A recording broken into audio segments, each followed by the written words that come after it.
Hello friends, I once again welcome you to lecture 51, that is statistical process control chart for attributes. I would like to remind you that we are in the final phase of our DMAIC cycle of Six Sigma, and we are discussing the various topics in the control phase of our Six Sigma cycle. So today we will see lecture 51, that is statistical process control chart for attributes. We already had a detailed discussion on control charts for variables and then operating characteristic curve for variables. Now we will see the control chart for attributes. So let us appreciate this statement again, that control charts are seen as the most important tool for solving the quality problem through a diagnostic approach, and we can really figure out that what is going wrong and where, and we can take the corrective action timely. So if you see, we have talked about the operating characteristic curve, and basically it indicates the goodness of my control chart ability to detect when the change in the process is taking place, and we had seen the OC curve for my X bar and R charts. Now this particular lecture 51, we would like to see the design and construction of charts for attributes, typically P chart, that stands for proportion non-conforming, interpretation of this chart, then number of non-conforming, that is C chart, and chart for number of non-conforming per unit, U chart. So we will try to appreciate these concepts as a part of this lecture. Now just to remind you, we have two different types of quality characteristic. One is variable, other is the attribute. And the quality characteristic which is called attribute, we do not say define the numerical value for this, but usually say it is measured on a nominal scale, and you say good, fair, bad or poor and something like this, you make a conclusion. So basically we have the different types of control chart. We can group it into broadly three categories. Number one is proportion of non-conforming items, P chart. Also we can say number of non-conforming items. If I multiply P by N, so then it becomes the NP chart. Then another variety I have, second category, that is the C chart, and this is based on Poisson distribution, so number of non-conformities. So typically the chart for non-conformities per unit, so that is your U chart, is typically applicable to the situation where size of the sample unit varies from sample to sample. So suppose you collected 25 samples, then the first sample may be having size 4, second sample 5, third sample say 3, fourth sample may be 7, and likewise. So we have broadly three categories of chart, P and NP, C chart and U chart. So we will try to see the construction of these various charts applied to attribute kind of quality characteristic and how this can be constructed. So let us see type 1, that is control chart for the proportion non-conforming. So the keyword is P, proportion non-conforming, and what I can do here is that for a given sample the proportion of non-conforming can be defined as P hat X by N. So you have X number of non-conforming items in the sample. Suppose you took the sample and you have inspected and your sample size is 5, and out of this let us say 2 items are defective. So you will say 2 by 5, that is the proportion your non-conforming. N is the sample size. So this is the most versatile control chart, and this can be used as a measure of performance for the top management, because directly it will help the management to understand that how much amount of non-conforming items are produced, and that can help the management to glance the overall quality of the plant or operation and that is why this chart is widely used. So, a P chart can provide source of information for improving the product quality, and this is something which always design department and top management they look for. So, now the construction and interpretation goes like this. We have already seen the steps, more or less we will follow the same steps. Let us try to see. Step 1, select the objective. So, decide on the level at which the P chart will be maintained, whether you want to maintain it the plant level, department level, operator level, and decide to control either a single quality characteristic, or you may choose, if you think that multiple quality characteristics are critical, then for a particular product you can also choose that. Step 2, determine the sample size and sampling interval. So, we have discussed already that a sample size, when you typically study the OC curve, it has lot of impact on the discriminatory power of your control chart, but obviously economics associated with sample size cannot be ignored, and this is something that we try to decide right at the beginning as a part of preliminary decision. Also we think about the sampling interval. So, time between you will take the successive samples, and again it depends upon the criticality of the quality characteristic. Step 3, obtain the data, record on the appropriate form. Step 4, same way it will go, calculate center line and the trial control limit. Then you have the formulas basically for center line. So, this is very easy to interpret. Center line is basically nothing but your P bar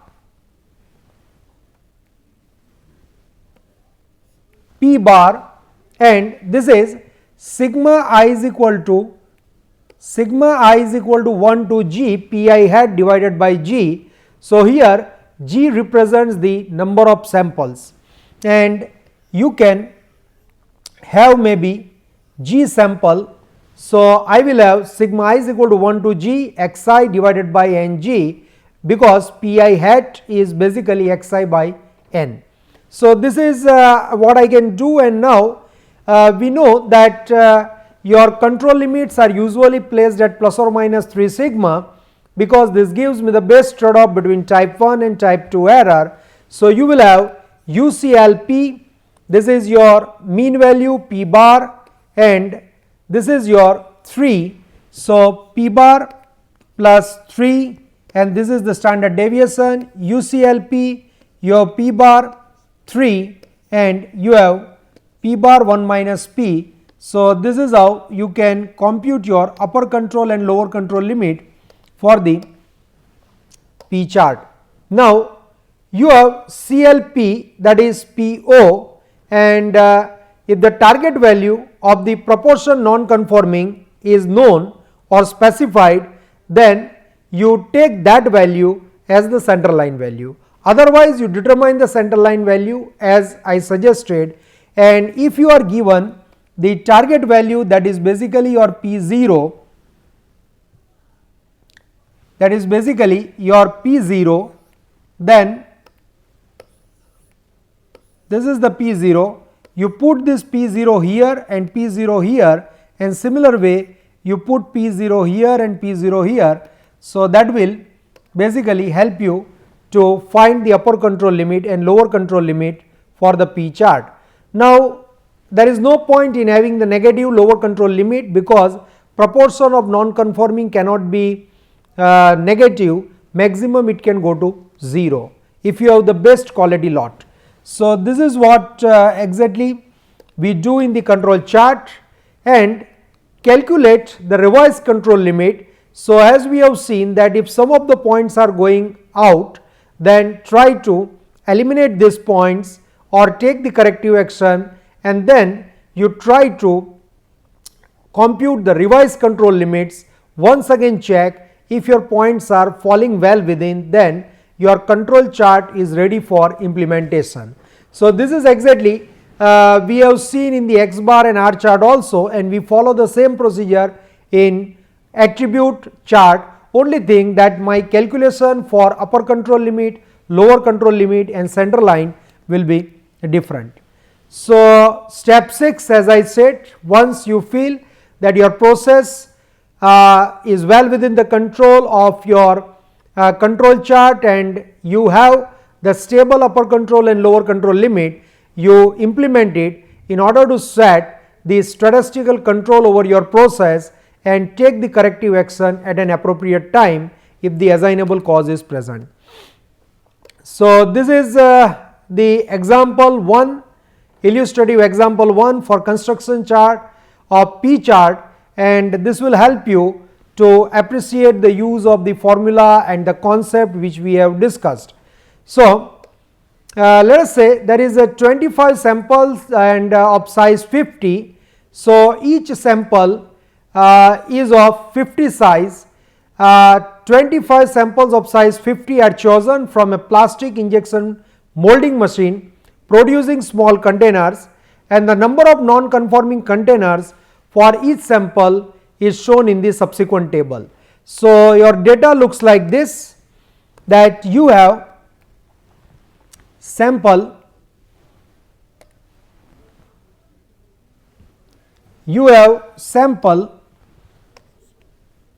and you have date, time, number of inspected items, number of non-conforming items and proportion non-conforming. So, you have say collected the data, you have also mentioned the date. So, total you have collected 25 samples and you have also recorded the time, and then you can see that your sample size is 50 everywhere, and you have found the number of non-conforming items. For example, sample 1 it is 4. So, 4 divided by 50 is nothing but 0.08. So, you have 8% non-conforming items in sample 1. So, this is what you have done. Now, once you have the values of percent non-conforming for individual sample, you just take the sum and divide it by 1250, that is the total number of items inspected. So, 25 sample, each sample has 50. So, you will have 25 into 50, 1250. So, 90 divided by 1250, you will have P bar, and this is 0.072. So, now you compute the UCLP and LCLP and you will find that this comes out to be 0.182 and this is 0. So, because it is negative, I cannot deal with the negative, so I will take 0. So, now once you have done this, you plot the control chart, and what do you see here, that you have the upper control limit, you have the upper control limit, you have the lower control limit, you have the P bar value, and you will see that one point, that is 18 point, sample 18, that is basically going out of the upper control limit. So, it is an indication that there could be some assignable cause. So, you need to investigate through a cross functional team or using your process knowledge and see that a corrective action can be taken to put your process back into the control. So, now you have deleted this 18 point because I want to develop the stabilize my control limit so that it can be used and implemented for establishing a statistical control on the process. So, once this is done, I will again compute my CLP, and this CLP is basically 0.067. I will compute the UCLP. So, CLP is 0.067 UCLP, and I will also compute the LCLP as usual. So, now the remaining samples are in control and I can implement the control chart. Let us see the another example, construction of P chart for test tube manufacturing process. So, here now what I am trying to do is that management has management has decided to set a standard of 3% for the proportion of non-conforming test tubes produced in a plant, and they have collected the data 20 samples of each sample of size 100. This is the data is shown in the next table, and proportion of non-conforming tubes for each particular sample were identified. So, you can just see now that how your data looks like. So, you have the sample, you have the date, you have the time, you have the number of inspected item, and you have the number of non-conforming item and proportion of non-conforming. So, once you have say computed proportion of non-conforming and you have this, then you are ready to follow the computations further. So, you have CLP P0 0.03. So, here I would like to remind you that I am not finding P bar, I have the set value to achieve, and this set value is P0 0.03. This is the expectations of the management, and that is why I will consider the target value, specified value as my center line value, and I will also use this value in order to find my UCLP and LCLP. So, with this I have plotted the control chart. UCL is 0.081 and you have LCL 0. So, this will set my control chart limits. You can see here that you have point going outside the upper control limit and point going outside the lower control limit, upper control limit. So, these 2 points basically they are going outside the upper control limit, and I have to eliminate these points in order to revise my control limits. So, same way you do, and then you will have the P bar and desired standard is 3%. So, I will once again compute my this limits, and then I will have the control chart ready for implementation. So, this is the procedure that you follow. Now, let us see the type 2. So, control chart for number of non-conforming, that is C chart. So, here there is a difference. I am not saying proportion non-conforming, I am saying number of non-conformities, and this is my C chart. So, typically say a non-conforming item has one or more non-conformities that make it non-functional. So, suppose you think about let us say mixture. Now, your switch is not working, or your gear is broken, or maybe your jar is not fitting, then there could be many non-conformities, and ultimately these non-conformities makes your mixture non-functional. So, a product may have number of non-conformities, and typically that we are trying to capture in the C chart. So, the occurrence on non-conformities is assumed to follow a Poisson distribution, and this distribution is typically well suited to modeling the number of events that happen over a specified amount of time or a space or volume. You can also think about the textile industry. Suppose they are analyzing, let us say, a cloth maybe as a sample they have taken maybe 1 meter by 1 meter, and they want to check that how many non-conformities are there, means where the color is faded, the design is not appropriate, or some threads are coming out. So, there could be different kinds of non-conformity, and they will get okay 1 meter by 1 meter, what are the number of non-conformities. So, space wise, time wise, volume wise, you can find the number of non-conformities. So, as I mentioned that typically this particular say chart follows the Poisson distribution, and so this is type 2, and this follows typically the Poisson distribution. So, this is my Poisson distribution.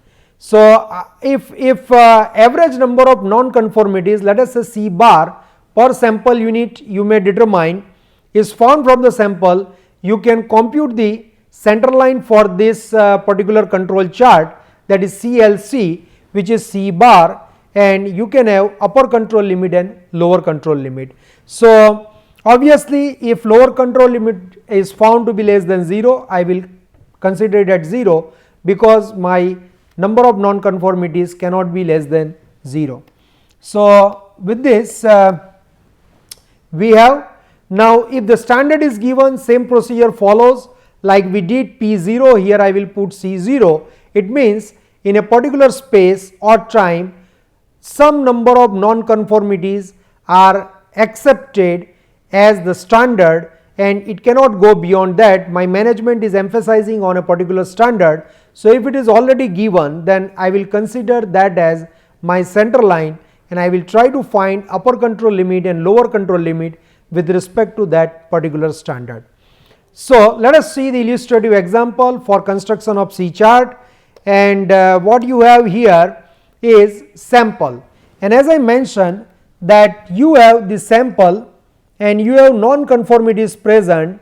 So, each particular sample you have the non-conformities, and you can see that sample 1 has 5 non-conformities, sample 4 has 6 non-conformities, sample 7 has 6 non-conformities, then sample 10 has 10 non-conformities. It means that your unit is basically a particular object, and in this object they observe maybe 5, 4, 7, 10 whatever number of non-conforming units. So, here as I mentioned it is an example of textile fabric, and they have taken the 100 meter square say area 100 meter square cloth, and they are trying to find the number of non-conformities in this particular space. So, it could be faded color, or it could be your thread coming out, or maybe there is some tearing of the cloth,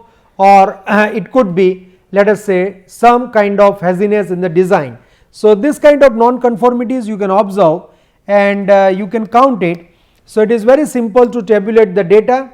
Now, you find the C bar, sum it up all the non-conformities divided by total number of samples. So, you will have say C bar, that is 189 divided by 25, that is 7.56. You can find the upper control and lower control limit. If it is negative, convert it to 0, rule applies. Now, I am plotting the control chart by setting the upper control limit, lower control limit, and what you can see here that a particular point is just falling on the upper control limit. This may be excluded, and I can recalculate the limits in order to finalize my limits for maintaining the statistical control on the process. So, this is what sample 9 is detected. I am just trying to take it out. Once again I am computing C bar, UCLC, LCLC, and this I will use when my all the points are within this control limit. I will use this as the finalized control limit in order to establish the control over my process. So, this is the type 3 of the control chart for attribute, and this is about number of non-conforming per unit. But the issue here is that many companies which inspect all items produced or services typically rendered for the presence of non-conformities, the output per production run can vary. So, not necessary that you can have the same sample size or you can have the same production output per production run. So, in this situation you may have fluctuating labor supply, fluctuating material supply, machinery, raw material, and this will end up in the varying sample size. So, typically when I am trying to also address this particular issue, I will use the U chart, and you can see here that UI is equal to CI divided by NI.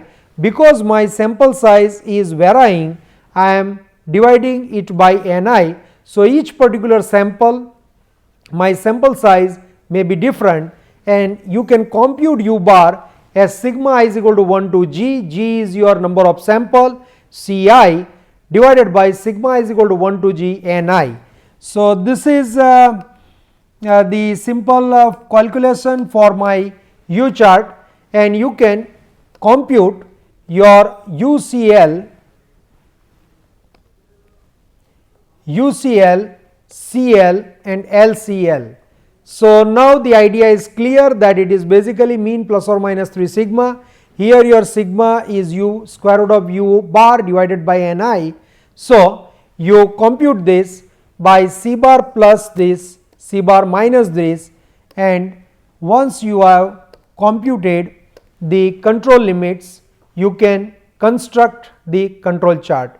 So you have, let us say, the illustrative example for the construction of U chart, and what you can see here that you have sample 1, and very well you can see that in this particular carpet example 20 samples were taken and say 100 meter square area was inspected. So you will see that amount inspected is 200 in first sample. Now I want to construct the control chart for the number of non-conformities per 100 meter square. So I have checked the sample 2, for this it is 300 meter square. I have checked sample 3, it is 250 meter square, and you have total 20 samples. So what I found that when I am checking meter square, which is varying different, I have some number of non-conformities per meter square area.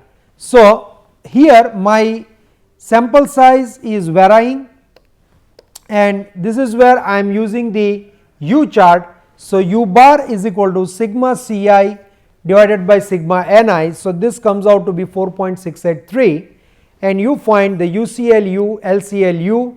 So now the control limits for other samples are calculated in the same manner. Please remember, in this chart you cannot have one control line for establish considering all the sample. You have to go sample by sample because the sample size is different. So once this is done, then you can have something like this. This is the sample size non-conforming per 100 meter square. So I just reduced it by considering 100 meter square, which is the target, upper control limit and lower control limit. So now you see sample 2, there is a different upper control limit, lower control limit. Sample 3, there is a different upper control limit, lower control limit, and same way. So you have different upper control and lower control limit for each sample, because here your sample size is different, and this is where I am using the U chart.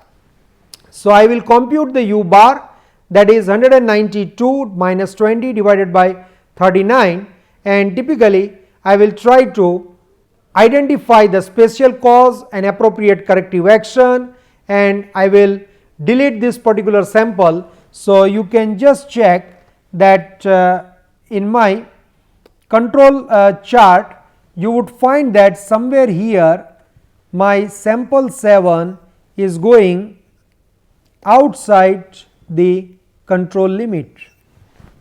Okay, so here it is going outside the control limit, something like 7 sample. You can also see that my control line here are varying because sample size is different. So you will have zigzag lower control limit as well as upper control limit, and this point is going out. So I am say finding the cause for this, and I am removing this point from my data set. I am computing the revised control limit as I am doing, and once this is done, once again I would like to check that whether all the points are falling well within or not. If it is there, then my tool, my gauge, my control chart for attribute is ready for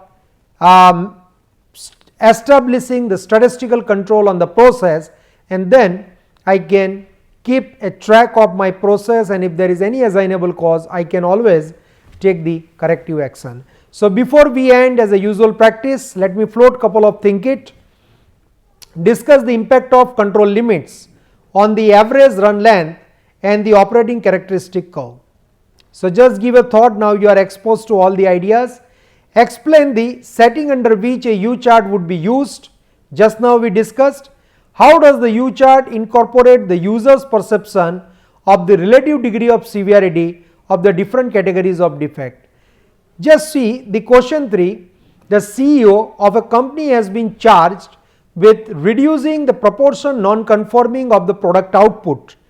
Discuss which control chart should be used and where they should be placed. This is also very important. Explain why P or C chart is not appropriate for highly conforming processes. Just give a thought what will happen. Is it possible for a process to be in control and still not meet some desirable standards for the proportion non-conforming? Is it possible?